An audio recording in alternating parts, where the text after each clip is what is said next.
Next example बघा. काय सांगितले यांनी त्याच्यामध्ये. Calculate the amount of work done. Work done विचारलेलं आहे. त्याच्यामध्ये दोन एक्झाम्पल्स त्यांनी दिलेले आहेत. फर्स्ट एक्झाम्पल आहे वर्कडन कशासाठी त्यांनी विचारलेलं आहे. Oxidation of 1 mole of HCl. तर इथं 1 मोल साठी विचारले, हे लक्षात घ्या. टेम्परेचर सांगितलेलं आहे त्यांनी 200 डिग्री सेंटीग्रेड. त्याचं कन्व्हर्शन केल्व्हिन मध्ये करा.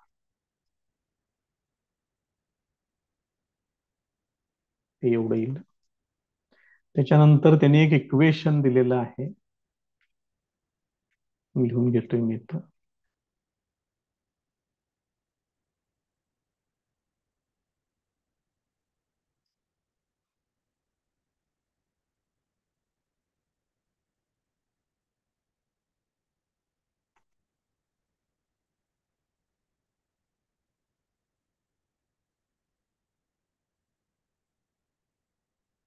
हे असं इक्वेशन दिलेलं आहे. त्यानंतर आपल्याला एक व्हॅल्यू लागेल capital R. 8.314 joule per mole पर केल्व्हिन. हेच तुम्ही असं पण लिहिलं तरी चालते, जूल पर मोल पर केल्व्हिन. आता बघूया मग काय काय करावं लागतं याच्यामध्ये आपल्याला ते. मग आपण याच्यामध्ये जो फॉर्म्युला वापरणार आहे तो फॉर्म्युला असा आहे. हा फॉर्म्युला आपल्याला यूज करायचा आहे. मग त्याच्यामधलं आर त्यांनी दिलेलं आहे, टी पण दिलेलं आहे. फक्त आपल्याला delta N G find out करायचं आहे. आता हे जे इक्वेशन दिलंय त्यांनी, त्याच्यावरून डेल्टा एन जी किती येते बघा बरं. डेल्टा एन जी म्हणजेच काय असते, summation of number of moles for gaseous products minus summation of number of moles for gaseous reactants. हे असं घ्यावं लागेल. मग प्रोडक्ट मध्ये नंबर ऑफ मोल्स बघा इथं 2 आहेत, ह्याचे पण 2 आहेत. गॅसियस घ्यायचे फक्त. जर सॉलिड आणि लिक्विड मधले असतील तर ते घ्यायचे नसतात. मग 2 + 2 होणार इथं, मायनस रिएक्टंट मध्ये बघा इथं 4 आहेत, इथं काय नाही आहे म्हणजे इथं तुम्ही 1 घेऊ शकता. म्हणजे 4 + 1 आहे ते. हे जर तुम्ही सोडवलं तर 2 + 2 येणार 4. 4 - 4 हे इथंच कॅन्सल होईल आणि हे -1 शिल्लक राहणार. मग ही रिएक्शन किती जणांच्यासाठी आहे. ही रिएक्शन 4 मोल्स ऑफ HCl साठी आहे. तुम्हाला विचारले कितीसाठी, 1 मोल ऑफ HCl साठी विचारले. मग हे कसं मांडायचं बघा. For 4 moles of HCl delta N G is equal to -1. Therefore, for 1 mole of HCl,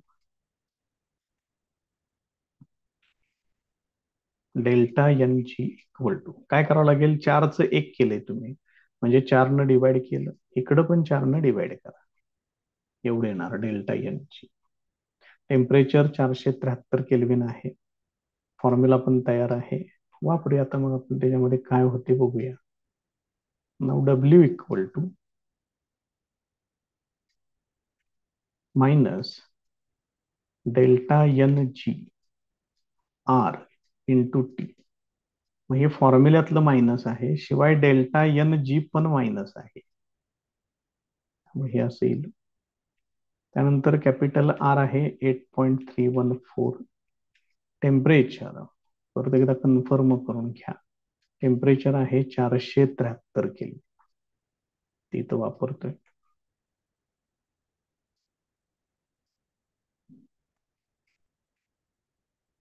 हे असं येईल. आता हे मायनस मायनस इथलं प्लस होईल, त्यामुळे वजा चिन्हाचा प्रश्न इथंच संपलेला आहे. आता यांचे लॉग बघितले पाहिजे. 8.314 ते आहे 0.9198. 47चा 3 मध्ये तो लॉग बघूया आपण आता.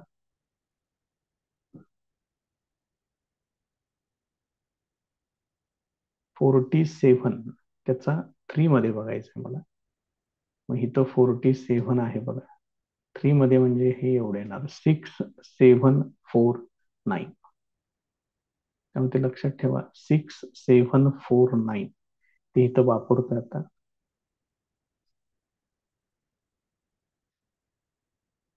इथे येणार 2 पॉईंट येणार, 2.6749 यांची बेरीज करायची. मग हे 17, 9 आणि 5 1404, हात चाला 1, 7 8 9 15, 3.5947 येणार. त्यानंतर हे 4 आहे, त्याचा लॉग येतो 40चा 6021. तुम्ही चेक करू शकताय. यांची वजाबाकी करायची. इथे येणार 6, येणार 2, 9, 6 आणि 9 15, हातच्याला 1, हे असं येणार. आता 0.99चा 2 मध्ये 6चा मेन डिफरन्स. आता अँटीलॉग बघायचा आहे मला. 0.99चा 2 मध्ये 6चा मेन डिफरन्स. 0.99 शेवट.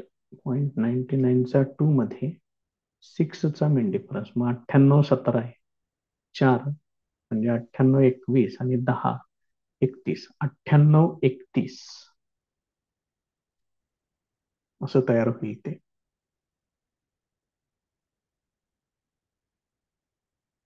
मग 98 31 म्हणजे 9.831 इंटू 10⁻². इथं जे काय असेल ते घातांकामध्ये लिहायचं. यानं याला मल्टिप्लाय केलं तर डेसिमल पॉईंट 2 खरं उजवीकडे जाईल. 983.1 जूल हे याचं फायनल आन्सर फर्स्ट सेक्शनचं. त्याच्यानंतर त्याच्यातला सेकंड पार्ट जो आहे तो काय सांगितलाय बघा. डिकम्पोजिशन ऑफ 1 मोल सांगितलेलं आहे. 1 मोल ऑफ NO ऍट काय सांगितलेलं आहे, 300 डिग्री सेंटीग्रेड. मग टेम्परेचर 300 डिग्री सेंटीग्रेड आहे, त्याचं केल्विन मध्ये कन्व्हर्शन करा, ते होणार 573 केल्विन. त्यानंतर त्यांनी जी रिॲक्शन दिलेली आहे ती रिॲक्शन लिहून घेतो.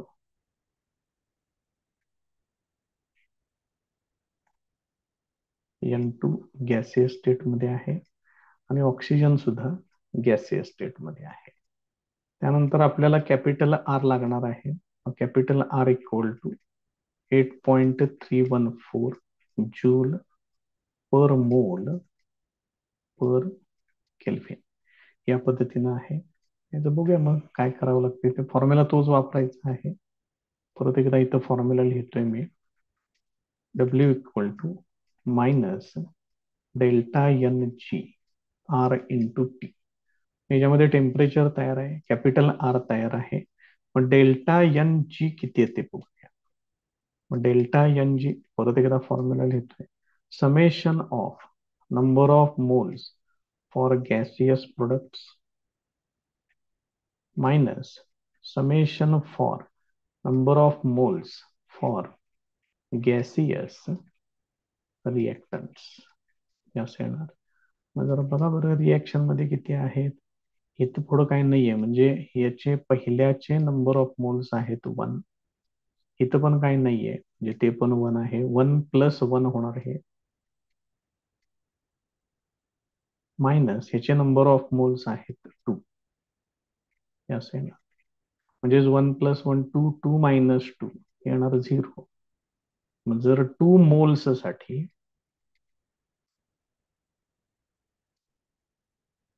For 2 moles of NO delta NG is equal to 0. तर मग त्यांनी कितीसाठी विचारलं होतं, 1 मोल साठी विचारले. Therefore, for 1 mole of NO, delta NG, it is also equal to 0. फक्त दोन डिवाइड करायचं आहे. मग परत एकदा फॉर्म्युला लिहून घेऊ.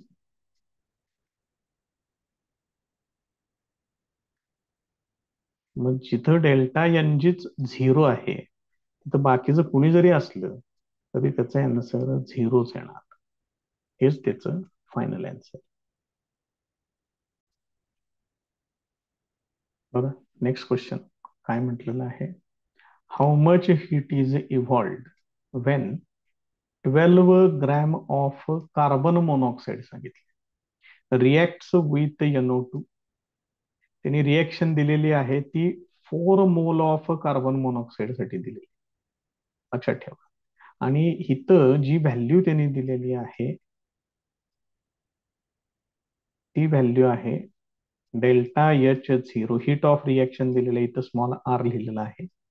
ते सांगितलेलं आहे 1200 किलो जूल. आणि याच्यामध्ये किती आहेत कार्बन मोनॉक्साईडचे 4 मोल्स आहेत. आता हे कशा पद्धतीनं सोडवायचं आहे बघा जरा. इथं 4 मोल्स आहेत. सगळ्यात पहिल्यांदा आपण एक काम करूया.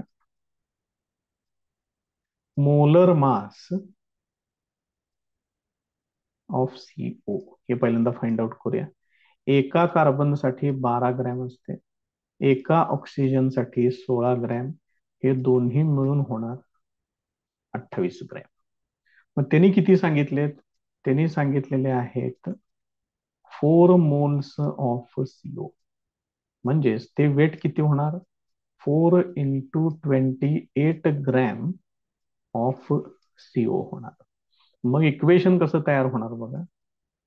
For 4 × 28 gram of CO delta H0 R म्हणजे heat of reaction is equal to, त्यांनी व्हॅल्यू किती दिलेली आहे -1200 किलो जूल. आणि त्यांनी विचारले कितीसाठी? 12 ग्रॅम साठी फक्त विचारले. मग 12 ग्रॅम साठी काय व्हॅल्यू येईल ते काढायचे. Therefore for 12 gram of CO this heat of reaction is equal to, हे कन्सिडर करतोय x किलो जूल. आता हे कसं मांडायचं? तर या टर्मला या टर्मनं डिवाइड करायचं. म्हणजे ह्या दोघांचं डिव्हिजन आणि इकडं या दोघांचं डिव्हिजन. मग हे कसं होते बघा आता. 4 × 28 divided by 12. This is equal to -1200 divided by x. आता हे एवढं सोडवायचं आणि मग बघायचं त्याचं काय आन्सर येते ते. बघा बरं इथं किरकोळ सिम्प्लिफिकेशन मी करून घेतो. इथं 4 × 12 त्यानंतर हे x मला काढायचं आहे. ह्या x ला इकडे घेतोय. हे x इकडे घेतलं, इथं ते अंशात येणार. इकडं काय होणार बघा, मायनस पुढे ठेवतोय. हे 1200 × 3 हे 3 इकडे येईल डिव्हायडेड बाय इथे येणार 28. याचं सिम्प्लिफिकेशन मग हे 4 × 7 = 28 होणार. इथे येणार 4 × 3 = 12 आणि हे 300. म्हणजेच हे किती होणार -900/7. मग आता 7चा पाडा घेतला पाहिजे. 7 × 7 उरतायत 2, 7 × 2 = 14. 20 होते. 20 मधून 14 वजा केले 6 शिल्लक राहतील. 7 × 8 = 56. परत 4 शिल्लक राहतील, त्याचा होणार 40. 7 × 5 = 35. बस झालं एवढं. किलो जूल, कारण बघा ते 1200 किलो जूल दिलेलं होतं. त्यामुळे इथं व्हॅल्यू सुद्धा काय येणार किलो जूल मध्ये येणार. मग त्यांनी जसा प्रश्न विचारलेला आहे त्या पद्धतीने शेवटी उत्तर लिहून टाका. Therefore heat evolved equal to.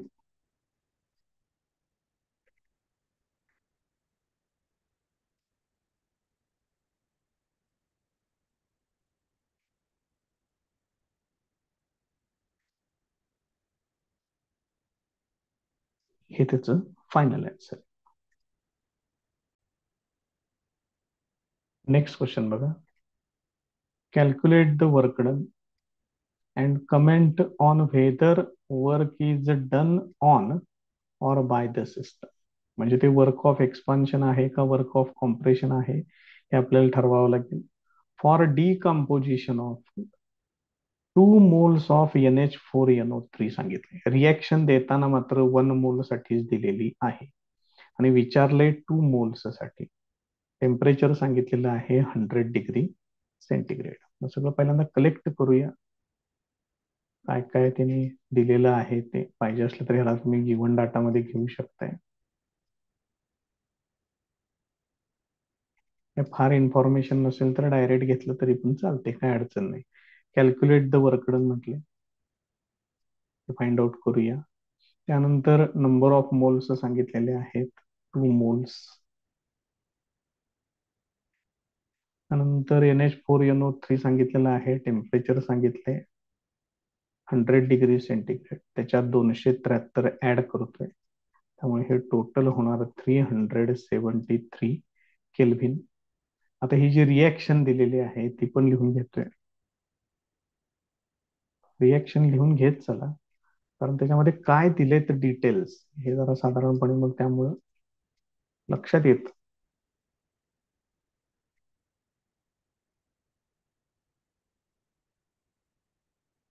असं त्यांनी दिलेलं आहे.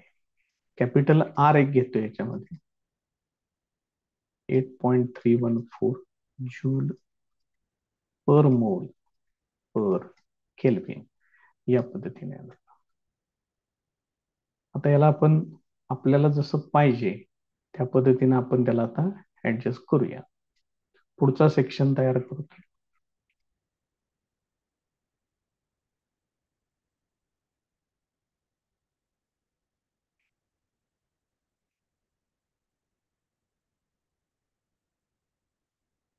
फॉर्म्युले अँड कॅल्क्युलेशन. आता यांनी जी रिएक्शन दिलेली आहे ती दिली 1 मोल साठी. मग डेल्टा एन जी पहिल्यांदा काढून घेऊया. मग डेल्टा एन जी परत एकदा तसाच फॉर्म्युला येणार, summation of number of moles for gaseous products minus summation of number of moles for gaseous reactants. इथे जरा बघा बरं काय काय येतं इथं. याच्यामध्ये महत्वाचं लक्षात ठेवा, हे बघा हे सॉलिड आहे, त्यामुळे ह्याचे नंबर ऑफ मोल्स घ्यायचे नाहीत. मग कुणाचे घ्यायचे तर गॅसियस फक्त जे आहेत त्यांचेच घ्यायचे. मग प्रोडक्ट मध्ये दोघं पण गॅसियस आहेत. N2O साठी 1 मोल आहे आणि याच्यासाठी 2 मोल्स आहेत. मायनस रिएक्टंट मध्ये गॅसियस स्टेट मध्ये कोणच नाही आहे, त्यामुळे हे किती होणार 1+2 होणार 3, 3 - 0 येणार 3. त्यामुळे delta N G is equal to 3 येणार. आता ही रिएक्शन तुम्ही कितीसाठी घेतलेली आहे 1 मोल साठी घेतलेली आहे.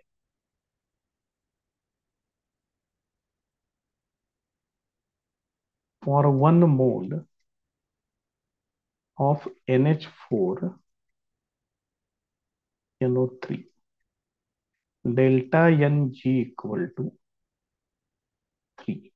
मग त्यांनी विचारले कितीसाठी, त्यांनी विचारले 2 मोल्स साठी विचारले. Therefore, for 2 moles of NH4NO3 ह्याची दुप्पट करायची, ते किती होणार 6 होणार. मग आता फॉर्म्युला घ्यायचा आहे आपल्याला. नाव W इक्वल टू काय फाइंड आउट करायचं आहे परत एकदा बघा. हे बघा वर्क डन विचारले आपल्याला. टेम्परेचर सांगितले 373 केल्व्हिन सांगितलेलं आहे. मग घेऊया आपण ते आता. Work done equal to minus delta N G R into T, जैसे किती होणार -6 इंटू कॅपिटल आर आहे 8.314 आणि टेम्परेचर आहे 373 केल्व्हिन. आता हे लॉग टेबलनं परत एकदा सोडवावं लागेल. मग इथं 6 60चा 77 82 आहे, तुम्ही चेक करून घ्या. 8.314 चा 9198 आणि हा तेवढा बघावा लागेल 37चा 3 मध्ये.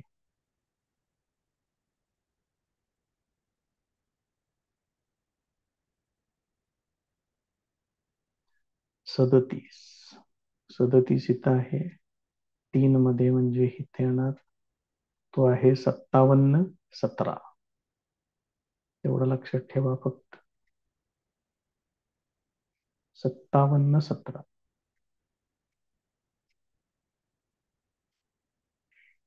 यांची बेरीज करायची आता आपल्याला. 7, 15, 17. 1, 2, 11, 19. 1, 8, 9, 16. 1, 6, 15, 22. 2 आणि 2, 4. आता याचा मला अँटीलॉग बघावं लागेल. 0.26चा 9 मध्ये 7चा मीन डिफरन्स. 0.26 इथं आहे. 9 मध्ये जे इथे येणार 7चा मीन डिफरन्स म्हणजे हे येणार 1858 आणि 3. 58 आणि 3 म्हणजे 61 येणार ते. 1861. 1861.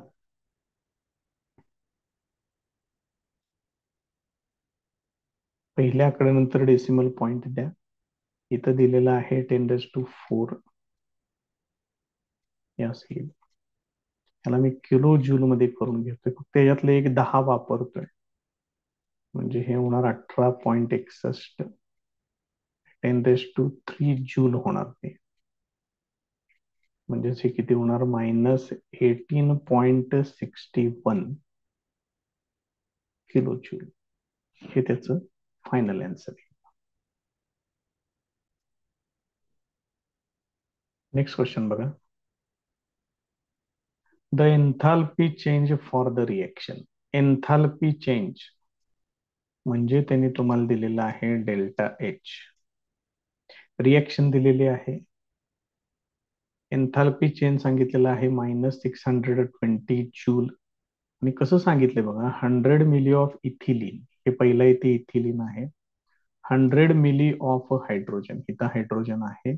React at 1 bar pressure. External pressure दिलेलं आहे 1 bar. Calculate pressure volume type of work and delta U for the reaction. सगळ्यात पहिल्यांदा आपण ती रिएक्शन लिहून घेऊया. त्याच्यातच बऱ्याचशा गोष्टी आहेत, फक्त आपल्याला त्या समजल्या पाहिजे. इथिलीन आणि हायड्रोजन यांची रिएक्शन होते. इथं इथेन मिळते तुम्हाला.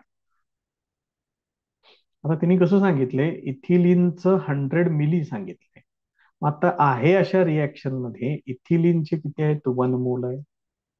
हायड्रोजनचा सुद्धा 1 मोलच आहे. आणि इथेनचा सुद्धा 1 मोलच तयार झालेला आहे. आता त्यांनी हे असं सांगितलेलं नाहीये, त्यांनी सांगितलंय हे 100 मिली आहे, हे पण 100 मिली आहे म्हणून सांगितले. मग लक्षात ठेवा, इथं पुढं 1 आहे. 1 मोल साठी त्यांनी 100 मिली सांगितलेलं आहे. इथं पण 1 मोल साठी 100 मिली सांगितले. इथं तयार पण किती झालेलं आहे, 1 मोलच तयार झालेला आहे. याचा अर्थ हे पण तुम्हाला 100 मिली घ्यावं लागेल. याच्यामध्ये लक्षात ठेवा, ह्याच्यामध्ये व्हॉल्युम्सची बेरीज होत नाही. हे पक्क लक्षात ठेवा पाहिजे. ठीक आहे. त्यामुळे हे हे 1 मोल आहे, हे 1 मोल आहे, ह्यांचे 100 मिली सांगितलेले आहेत. तयार होणारा प्रोडक्ट सुद्धा किती तयार झालाय, 1 मोल. तर याचं सुद्धा 100 मिलीच तुम्हाला घ्यावं लागेल. मग याच्यामध्ये तुम्हाला टोटल व्हॉल्यूम काढावा लागेल. बघा बरं, total volume delta V equal to काय येणार, V2 मायनस V1 येणार. मग V2 म्हणजे प्रोडक्टचा व्हॉल्यूम किती आहे, 100, मायनस V1 म्हणजे रिएक्टंटचे व्हॉल्यूम घ्यायचे. म्हणजे हे काय होणार, 100ला एक 100 कॅन्सल होईल, -100 मिली येणार. हे कन्व्हर्शन मला आता लिटर मध्ये करायचं. -100 डिव्हायडेड बाय 1000 केलं पाहिजे. मग याचं कन्व्हर्शन लिटर मध्ये होईल. याच्यातले 2 शून्य कॅन्सल होतील. हे येणार 0.1 लिटर मायनस मध्ये. लिटर म्हणजेच डेसिमीटर क्यूब असते. बघा कन्व्हर्शन कुठल्या कुठं चाललेले आहेत हे असं येणार. आता त्यांनी अजून काय काय दिलेलं आहे ते आता इथं मांडून घेऊ. हे डेल्टा व्ही तुमचं इथं तयार झालं, समजून घ्या ते व्यवस्थित. त्यांनी दिलेला आहे डेल्टा एच, पण त्यांनी दिलेला आहे, तो सांगितलेला आहे -620 जूल. त्याच्यानंतर तिथलं एक्सटर्नल प्रेशर दिलेलं आहे, ते त्यांनी सांगितलेलं आहे 1 बार. आणि विचारले वर्कडन, शिवाय विचारलेलं आहे डेल्टा यू. आता बघूया, आता बऱ्यापैकी आपण त्याचा पार्ट तयार केलेला आहे कॅल्क्युलेशन मध्ये. हे डेल्टा व्ही तेवढं मी इथं लिहून घेतोय, म्हणजे परत ह्या कॅल्क्युलेशनची आपल्याला काही फारशी गरज पडणार नाही. मग सगळ्यात पहिल्यांदा फाइंड आउट करूया ते म्हणजे वर्कडन. वर्कडनचा बेसिक फॉर्म्युला आहे -PEXT इंटू डेल्टा व्ही. याच्यामध्ये व्हॅल्यूज वापरूया आपण. एक्सटर्नल प्रेशर आहे 1, हे सांगितलेलं आहे 0.1 डेसिमीटर क्यूब. हे मायनस आहे आणि 0.1 पण मायनस आहे बरं का, ते होईल बघा, नाहीतर तिथं चिन्ह चुकेल, काळजी घ्यावी लागेल तेवढी. म्हणजे हे आहे -0.1 डेसिमीटर क्यूब. हे किती होणार, मायनस मायनस प्लस होणार, म्हणजे हे येणार 0.1 decimetre cube into bar. Pressure bar मध्ये आहे, change in volume decimetre cube मध्ये आहे. आणि हे जर असं दिलेलं असेल तर याचा कन्व्हर्शन फॅक्टर मी सांगितलेला आहे आधी पण, 1 डेसिमीटर क्यूब बार म्हणजेच 100 जूल असं असते. त्यामुळे मग वर्कडन किती येईल, वर्कडन इक्वल टू येणार 0.1 into 100, that is equal to 10 joule, हे असं येईल. मग आता याच्यामध्ये अजून एक टर्म व्यवस्थितपणे लक्षात ठेवा की याचा फॉर्म्युला काय होता. हे होतं -PEXT इंटू डेल्टा व्ही होतं. ठीक आहे, वर्कडनची व्हॅल्यू मिळाली मला, पण अजून एक ह्याच्यातली एक व्हॅल्यू मला वापरावी लागेल.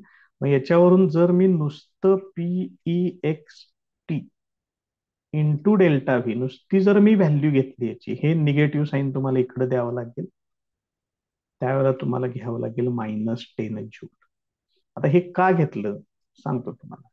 त्याने अजून काय विचारले बघा बरं इथं, डेल्टा यू एक विचारले, मग डेल्टा एच दिले, डेल्टा यू विचारले, डब्ल्यू आपण वरकडून आपण फाइंड आउट केलेलं आहे. मग फॉर्म्युला कसा आहे, delta H equal to delta U plus P into delta V, या पद्धतीने दिलेलं आहे. मग आता ह्याला आपल्याला चेंज करायचं आहे की डेल्टा यू काढण्यासाठी काय करायचं याच्यामध्ये, delta U equal to delta H minus P into delta V येणार. डेल्टा एच ची व्हॅल्यू आहे -620 joule minus P into delta V ची एवढी व्हॅल्यू आहे, म्हणजे परत तिथं -10 लिहावं लागेल तुम्हाला. मग हे किती होईल, -620 plus 10, this is equal to -610 joule. हे त्याचं फायनल आन्सर.